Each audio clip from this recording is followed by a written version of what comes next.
again.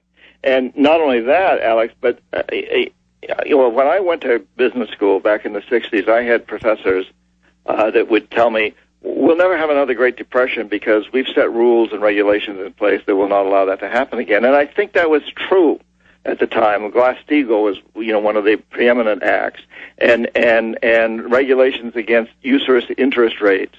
But since that time, since I graduated from college, beginning in the 80s under Reagan and continuing through Clinton and everybody else, we continually hacked away at those rules.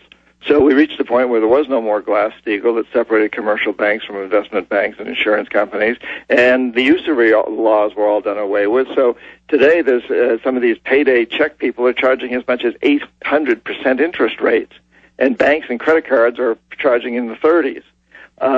That's outrageous. And I was told when I was in business school that would never happen again, and that protected us from another depression. And I think it probably did. Mm-hmm. But we whittled away at all these things. We made icons and heroes out of people like Donald Trump and Jack Welch of GE, who bragged about the fact they fired people, and at the same time gave themselves huge increases in salaries. Welch got rid of roughly a quarter of his employees at GE and gave himself huge bonuses. And Trump fires people on TV and makes a big scene out of it. These became our icons, our heroes. And we got rid of regulation, and we took on huge amounts of debt. And we, the consumer, turned a blind eye to the Well, isn't this, exactly, but isn't this gladiatorial where they show people being fired and we all kind of join in there in the arena? But next week, we're going to be in the arena, and our friends are going to be laughing at us in the cheap seats. To interrupt you, because in the limited time, and you're making so many great points, I want to go back here to how they recruited you.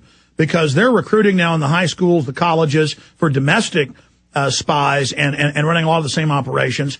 I haven't been involved in this at the level you've been in, but just being a talk show host, back when I was only on a few radio stations, back in like 97, 98, I got approached by big corporate heads openly saying, yeah, the New World Order's real. You might as well just go ahead and join us. You'll get millions of dollars. Come on, the loser public doesn't want your help. Kind of that mindset of you're part of the elite too. And of course, I knew that wasn't the case. They were just trying to sell me. And then since then, I've had them try to send women after me with handlers. I've been in New York and had literal Russian spies there trying to put, number 10 blondes on me. And it's not that Alex Jones is special.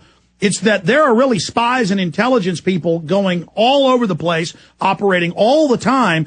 And the general public just doesn't know this. They don't understand this. Can you explain to them how big these armies of not just CIA and NSA and Defense Intelligence, but all the allied corporate groups that are operating? Can you explain, because you were inside that, how big this really is? Well, as you found out, it's a very seductive system, and they figure out what your weakness is, which I think it sounds to me, Alex, like you got a weakness for number 10 blondes. But it didn't work. My point is it didn't work. Yeah, but someplace along the line, they identify that as a potential weakness for you, and you've overcome it. Good for you.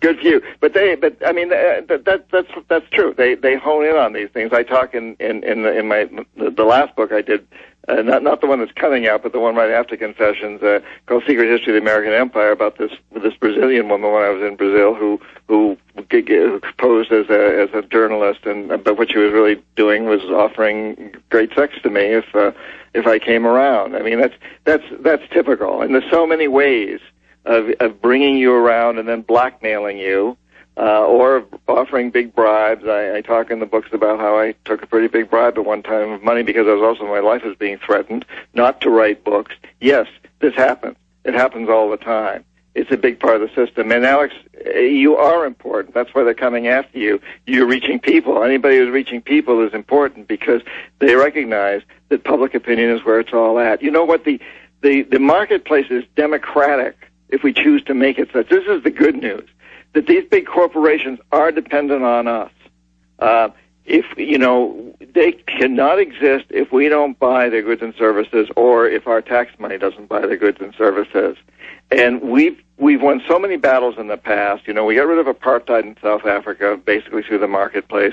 We got corporations to clean up terribly polluted rivers in this country and get rid of aerosol cans that were destroying the ozone layer, open their doors wider to women and minorities, get rid of trans fats in food, on, because just a few of us, if a small number of us never again buys from Nike And we write a lot, and every one of us writes an email to Nike and says, we're not buying from you because you have sweatshops.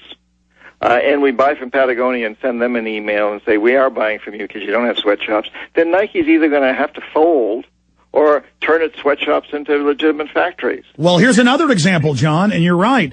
10 years ago, I'd go grocery shopping and couldn't find organic food. Now, because the people demanded it, it created a market. Now about half the food in Austin stores is organic, and it's starting to push out the other, bad GMO stuff. So the government's trying to pass a law so they can deceptively label things. But again, another example of if we just vote with our dollars and believe we have power, there's nothing we can't change. We've just got to take our destiny. Exactly. We have tremendous power in that regard. Europe has essentially gotten rid of GMOs. Even the big companies that use GMO products in this country, like Kellogg and Kraft and companies like that, are taken out of the things they're selling in Europe because Europe demanded it. We could do the same thing. Yes, there will be resistance. And yes, the government will try to deceive us, but we don't need to let that happen. We really have tremendous power. What we need to do is exercise it more and realize that our vote in the marketplace is extremely important. I'm not going to say it's more important or less important than our vote in the polling booth, but it's just as important. It's important. They're both important. We need to vote every time we shop or choose not to shop, and we need to let those companies know why we're not buying from them or why we are buying from them, and that will turn things around. Exactly. There's more of us than there are the elite. I mean, I had Rothkopf on, again, former head of the Kissinger Group, who wrote this book, Superclass, and there he was in the Washington Post bragging, we're setting up world government of, for, and by the elites. And I had him on, and I said, why'd you come on? Oh, we know who you are. We just want to, come on the show and let everybody know that, we're doing this for your own good. But he admitted there's 6,000 superclass in the world, and if we didn't go along with them, there's no way they could get away with this. Final segment with John Perkins straight ahead. Maybe I'll twist his arm to do maybe a segment more so we can take more calls. You can get his book, Confessions of an Economic Hitman, John Perkins. Stay with us.